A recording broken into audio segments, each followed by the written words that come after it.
So the mystical state, I call it the mystical state. Some people call it emptiness or flow or Eros. I call it Eros, the erotic mind.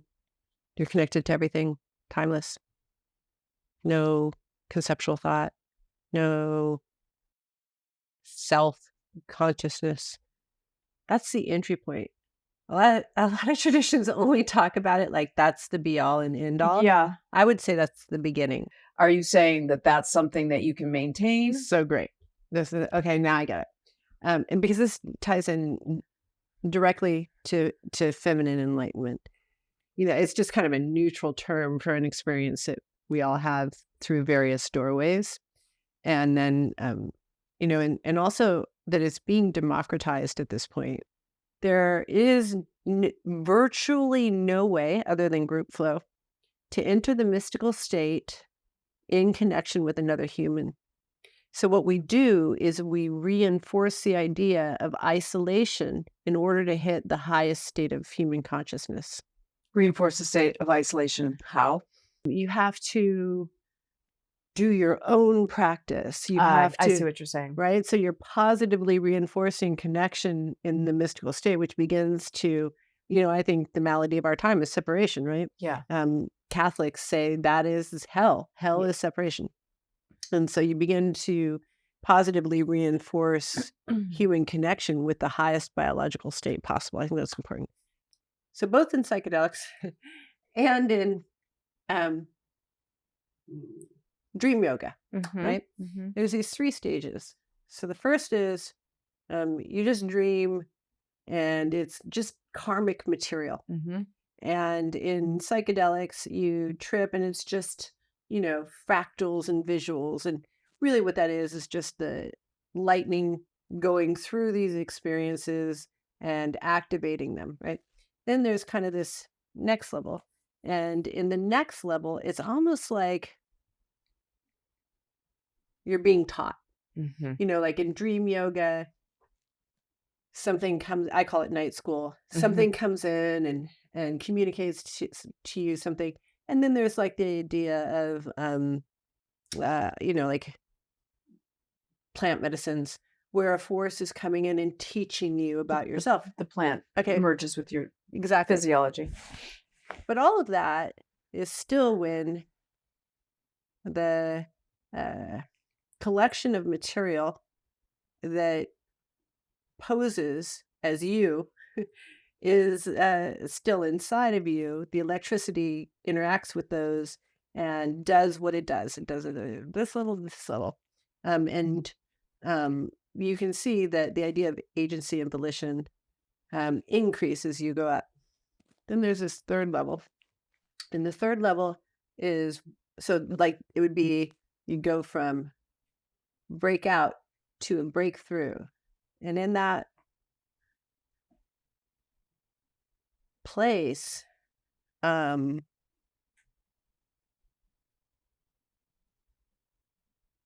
you exist there. And, I'll use a psychedelics example. I have dream yoga examples too. But I had this one trip where I was so profoundly in love with this woman. Oh, I loved her so much. Oh, and she wouldn't give me as much of her as I wanted, which was everything. But she wouldn't even give me. She gave me very little. In fact, we're gonna. If you've ever seen Life of Pi, oh yeah, or read the book, it's on Broadway. I want to go see it. That was our relationship, and she was the tiger. Anyway, but we tripped a lot, and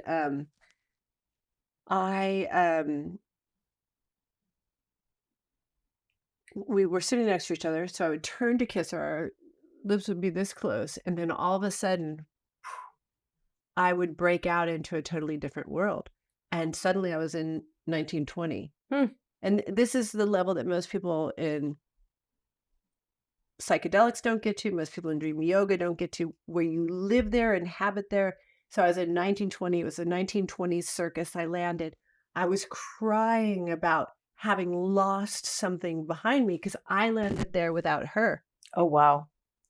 And so there was just this grief. And then but then all of a sudden, the circus that I landed in was pretty cool. So we had to like, so I'm kind of doing this thing. And then all of a sudden, I fell in love with this place. And as soon as I fell in love, all of a sudden, she was there with me, leaning in to kiss me. Wow. And so our mouths came together, yeah, so close. And then suddenly, I broke out, and I broke into 1970. And everything was like that kind of olive colored and the gold. And I was in it, and I was so sad. I had lost something. I had lost something I loved. I didn't even know quite what it was. I just lost it. But then you're like, we've only just begun. And so then I'm like in this scene in the 1970s, and this is, amazing. This is so cool. And I'm in that lighting and that all of the emotions, and it's so great. And I start falling in love with this scene. And then what happens? Then she comes in. Wow. Then I land in like, I don't know why I say 1590. I don't know what it was, but I was a nun. I know that. And I had been impregnated, and it was a big thing. So anyway, you get the idea, and you begin to be able to live concurrently in these different dimensions. Mm-hmm. So I don't know why, because I'm very familiar with psychedelics. I'm fairly familiar with dream yoga. I can get around in my dream yoga, have my own little cave and everything. I don't know why. I'm fairly familiar with Buddhism. I don't know why you don't hear about that level. Mm-hmm. Is it like some inner secret? What it is, but it's that's why you do this, is so that you can coexist in multiple dimensions, which sounds trippy, but true. No, yeah, I mean, Robert Moss, the dream teacher. No, okay, well, he talks about it constantly. Living in the multiverse, yeah. Okay, so I would genuinely, because that's what I'm working on, the dream yoga now. So mostly what you hear are stories of people just entering the mystical state. This is what I talk about when I talk about our climax consciousness. People climax and they think that's it, and then they let themselves come down, Mm-hmm. and then they remember that as, I could never function like that. Well, you didn't stay in it.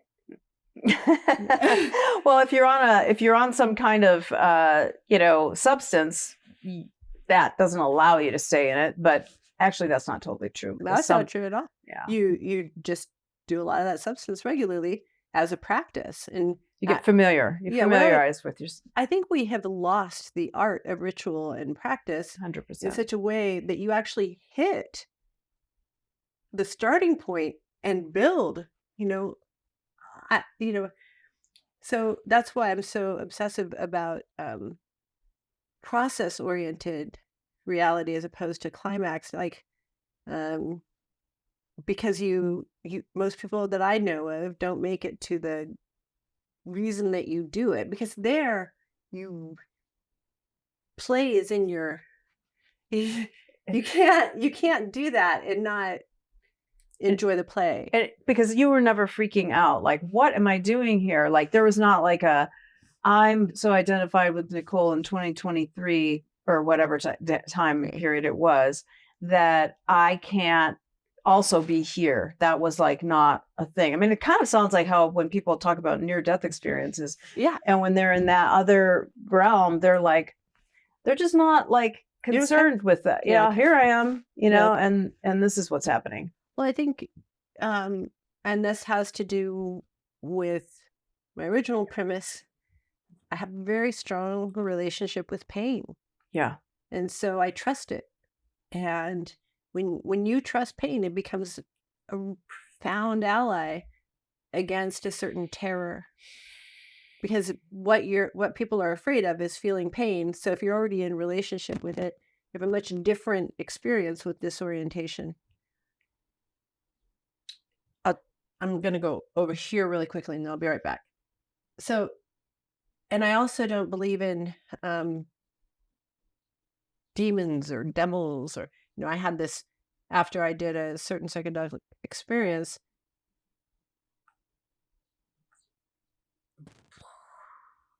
like, yeah, after you do, so for the week after it, you're just some force enters your night and takes over in ways that I had never experienced even on psychedelics. I mean, it is so intense. And What kind of a force? how it feels is like a dense tsunami of sentience that has come for your reckoning.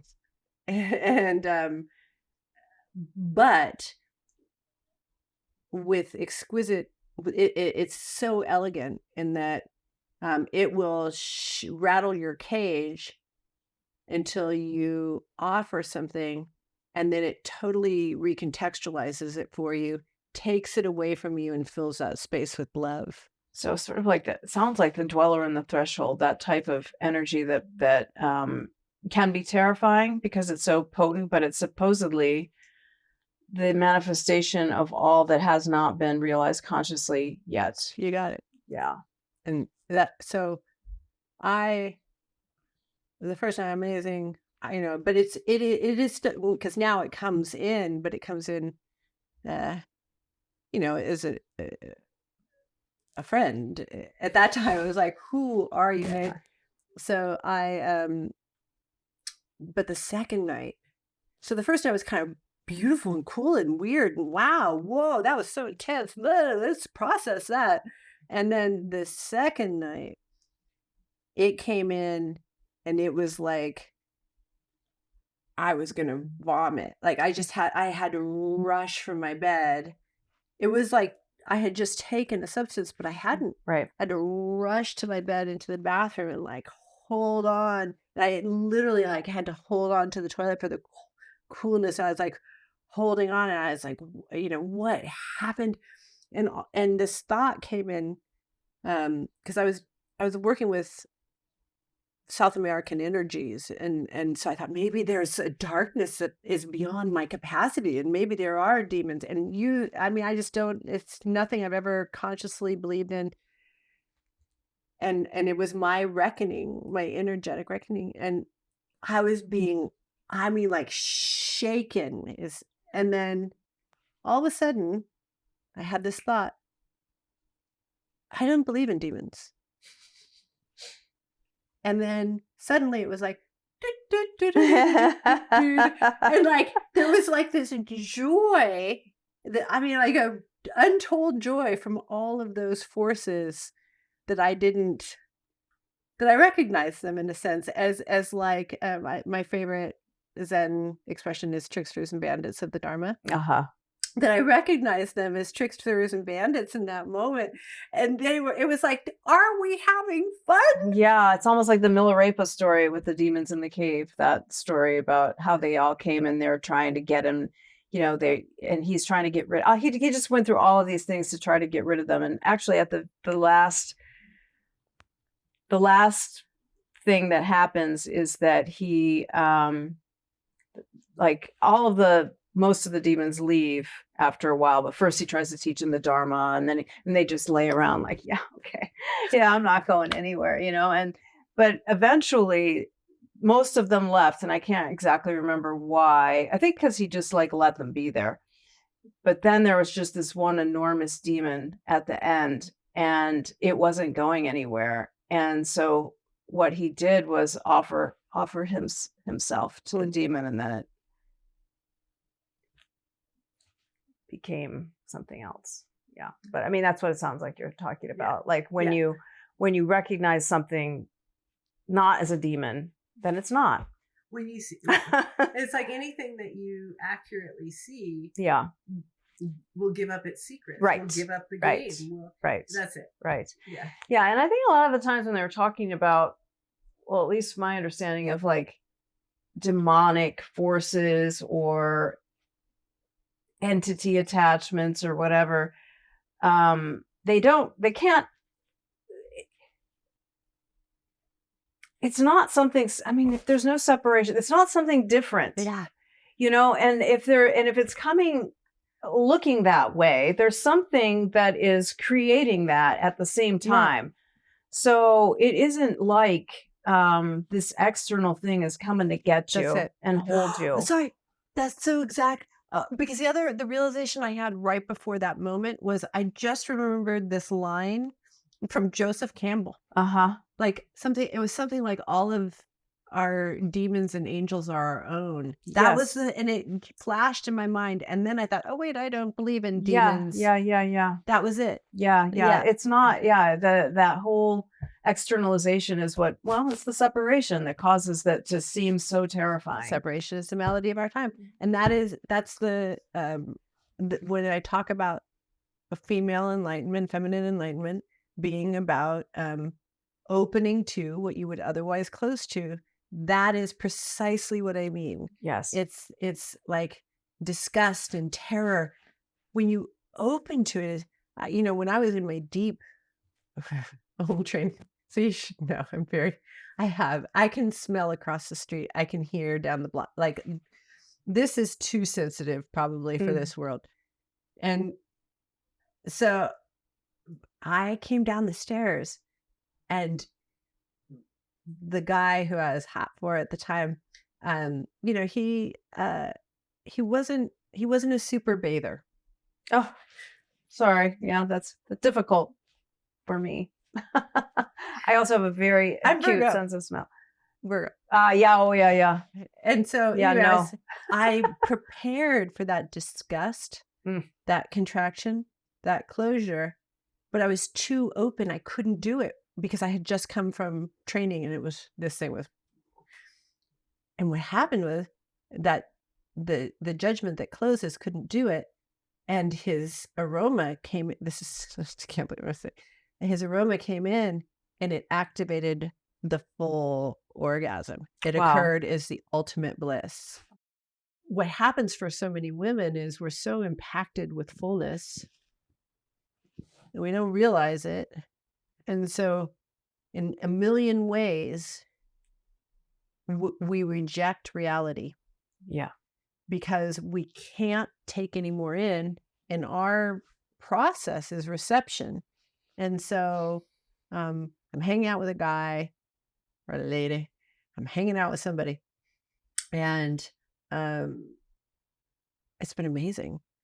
And because it's been amazing, Jan Chosen Bays wrote a book called Mindful Eating. And in it, she talks about the fact that we used to, starvation was a very real possibility. That's right. And so we still have the habit of just gorging ourselves. Especially on carbs and heavy things that are going to keep you, satiated for long periods. So we have the same thing with Eros and joy. And we assume it's a scarce commodity. So we actually make it through all of our tumescence, make it through all of the impacted energy to a point of connection where something opens, and we grasp. And the grasping is the beginning of the contraction that will reject that very thing. And then we destroy it, sabotage it in some way. And, you can tell the first signifier that you're full is a mild irritation. And the minute you feel that, hopefully you don't let yourself get there. When you get really nuanced, you'll be like, this is amazing. I'm leaving now. You peak when the next stroke will be less sensational than the last. But you feel that mild irritation, and most people just let it build until there's, and then you explode it in a fight. You explode it in biting comments, and that what people don't realize is all that is an unconscious attempt to release the energy of fullness. Right. And so then the other piece that people don't know, and this is saved my life, is the way that you digest is you appreciate. Yeah. And we as women refuse to take in because we think we have to pay back, and we don't realize that your appreciation is the full payment for the experience. So we're so stingy with our acknowledgement of profound experience that it then evades us. Why would it want to come to my door if I'm not acknowledging it and appreciating it and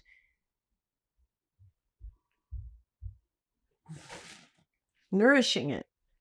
And so so what we try to do is come down by being critical of the situation. You had a great example when we were talking, I think it was on film, about you were so high Mm-hmm. and then you had to say something's wrong. Yeah. That's what we do as women. And what we don't realize is that if you track it back, the things that make you paranoid, anxious, upset, irritated right before that were the best experiences. And they're undigested. And they're undigested because there's been a withholding, because we as women have been taught that our withholding is our power, which is just criminal that we would ever believe that. We've withheld appreciation. And so, you'll see me like regularly just appreciating like I said yesterday, the breadcrumbs. Yeah. And because then breadcrumbs want to come to me. Yeah. I have Yeah. a relationship with them. Yeah. So when we talk about fullness, there's, the consumption cycle Mm-hmm. is you take in, you don't acknowledge, you get to full, and then you judge your experience. Mm-hmm. And what your judge is the last experience, which is too full and uncomfortable. So you judge that experience as negative, and then what happens is what positively could have broken you open now is viewed as negative. Whereas, maybe the expansion cycle is to get the machinery on is hard. You just keep acknowledging and appreciating. And now the problem is that expands the sensation. Mm-hmm. And it's uncomfortable. Mm-hmm. You feel kind of bloated I remember I'd be like, just make the good end. Can't take it. You can't. How much bliss can you take? Well, pleasure is far more destabilizing than problems. Right. It's just one of those stories of my life that was like one of the main points of how things changed from I'll endure any amount of pain rather than face my fear, had to do with somebody wanting me to, I was taken to swimming lesson before I was ready to, I actually didn't even want to do swimming lesson, but then it was okay in the beginning of the class because I was in the shallow end of the pool. But at the end of the class, the teacher said, we were in a high school pool. I was 6. You have to walk up the 12-foot and then down the plank. It's what it felt like. And then she's down there going, and now you jump and you'll go down and I'll catch you. And I stood at the edge of the thing and I just started to cry because I didn't think she was going to get me. And the next week, on the day of my next swimming lesson, walking home from school, a kid hit me on his bike and he broke my leg. And I felt relieved and happy that I didn't have to go to the swim lesson. So it was like it was a way that I really wanted to avoid exactly what you're talking about. And it's been like that was a kind of an avoidance. This is on a symbolic level, mind you. No, I think this is great for the book. Yeah. And I felt like for the rest of my, a long time that was, I can endure any amount of pain rather than face my fear. And to the point of like having dreams later on where I'm still got this giant cast on my leg, because that was how I was still functioning. But this is what I'm going to say. That is woman. Yeah. And I would also suggest she calls in situations that Hobble her. the offer justification for not, she'll call in sickness, she'll call in, and then, oh, I couldn't or can't. And so, that was probably the hardest portion of my training. I'm telling you, because it looks like blame the victim. That's what it looks like. Right. It looks like you're saying that's your fault. That's your karma. Oh, yeah. Like you got sick. That's your fault. It's a deeper level of that. I mean, this is why I say I understand this on a symbolic level because I was given that information. But yeah, I don't know how to talk to people about things like that without it becoming it's your fault, because Just give an illustrative story like you did.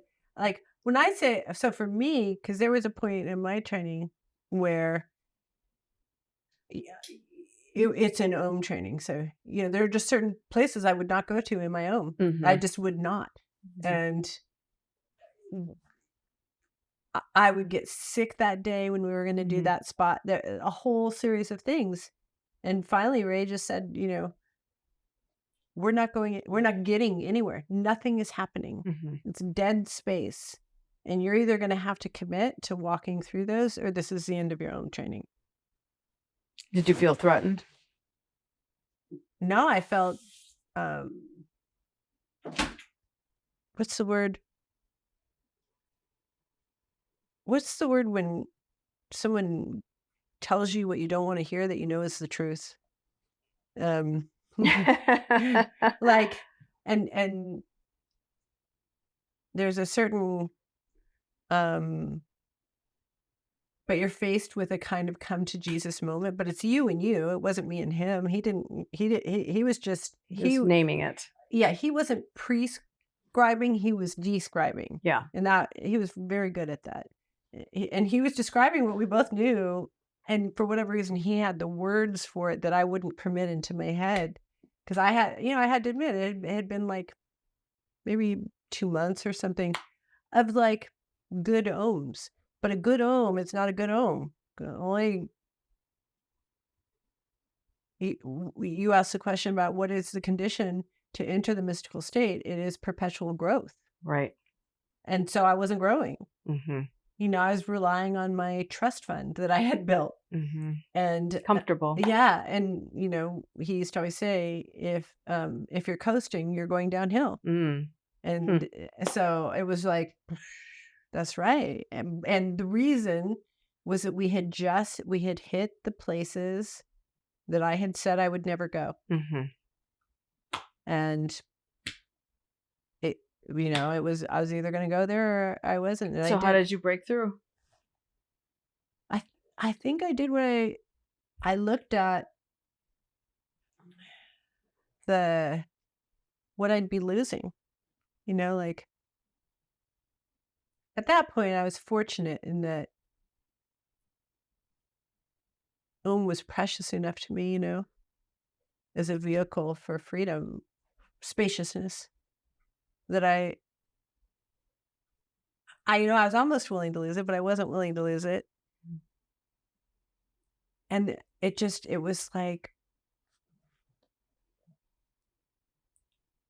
there's a part in this book where she says, and I just said no.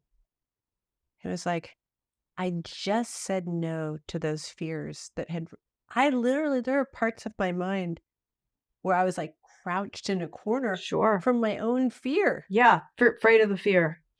Yeah. And so, I just one by one, but slowly, like once I made the commitment, he would have stroked me all day, every day for the rest of our lives. Like